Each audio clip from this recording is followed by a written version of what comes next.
Hi! Hello! Good evening sa inyong lahat and welcome back to another vlog.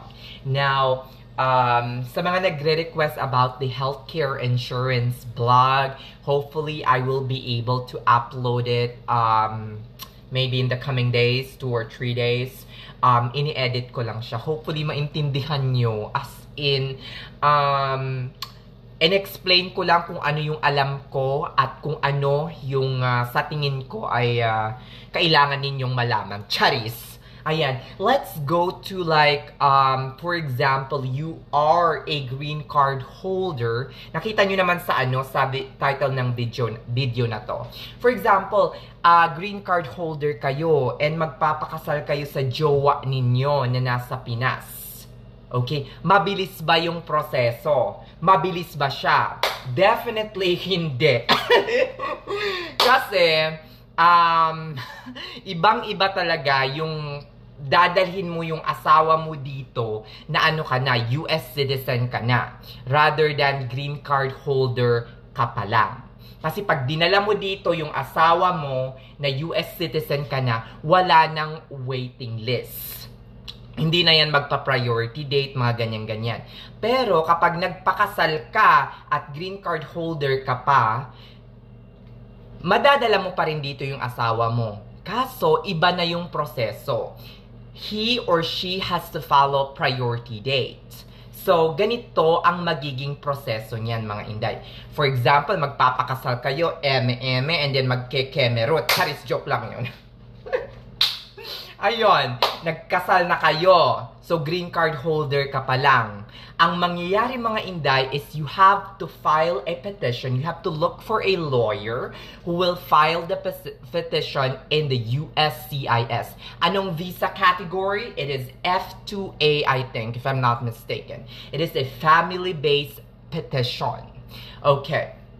Now, kailangan mong tingnan din yung priority date doon. Okay, here is the updated priority date right now for F2A or family-based petition for spouse is November 2021.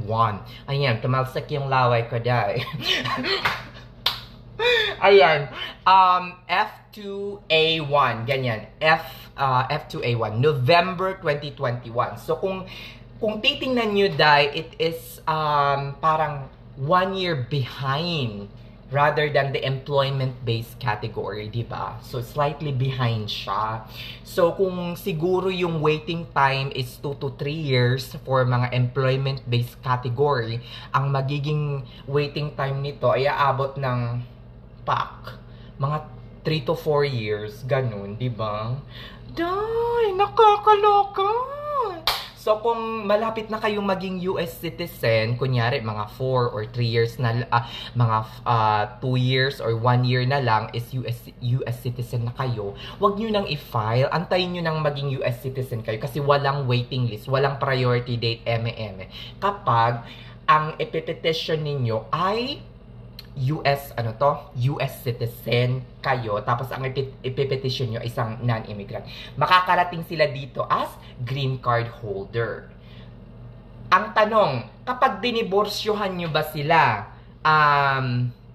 magkaka-problema ba kayo? 'Di ba? Or pwede nyo bang bawiin yung green card? Besh, merong protection yan, mga inday. Though they can become US citizen after 3 years, but they have to stay with you, mga inday. Dapat straight 3 years nasa kanila kayo para makapag-apply sila for US citizenship. And ang green card na ibinibigay, kung hindi ako nagkakamali, kasi protection din yan sa inyo na nagpetition, kung kunyari US citizen kayo, ang ibibigay na green card is conditional green card. Which means, hindi katulad doon sa employment base na parang pwedeng umalis ng bigla sa employer at wala namang mangyayari. Pero, ang doon sa marriage-based petition na green card, conditional yan, mga inday. If I'm not mistaken, nire-renew yan every year. Okay? Just for your protection. Kasi, malay ko ba, pagdating dito ng asawa mo, 'di ba, ay bigla ka na lang hihiwalayan kasi green card na siya. No. Hindi mga Inday, as in, conditional green card ata ang binibigay and it is being renewed every year. So, mapoproteksyonan din kayo. Baka ang habol lang sa inyo ay green card tapos dito magloloko na pala, di ba? Nakakaloka. So, ganito ang petition. Ganito ang process mga Inday. Kapag green card holder ka pa lang, magfa-file ka ngayon, hanap ka ng lawyer. Okay, and pag tapos na kayong ikinasala, hanap ka ng lawyer, you have to file your petition through the USCIS via, kung sa atin, I-140. Ang pagkakaalam ko, I-1... Basta I-1-340 ata. Basta I-1-300, mga ganon. I think it is an I-1-300, if I'm not mistaken. Just just research it. So kapag na-file na yon yung petition mga Inday and it's already approved, the papers will then go in the same way kung paano ka nakarating dito. After ng USCIS, pupunta sa NVC.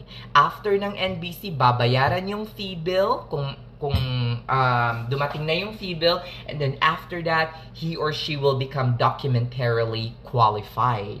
At kapag documentarily qualified na siya, he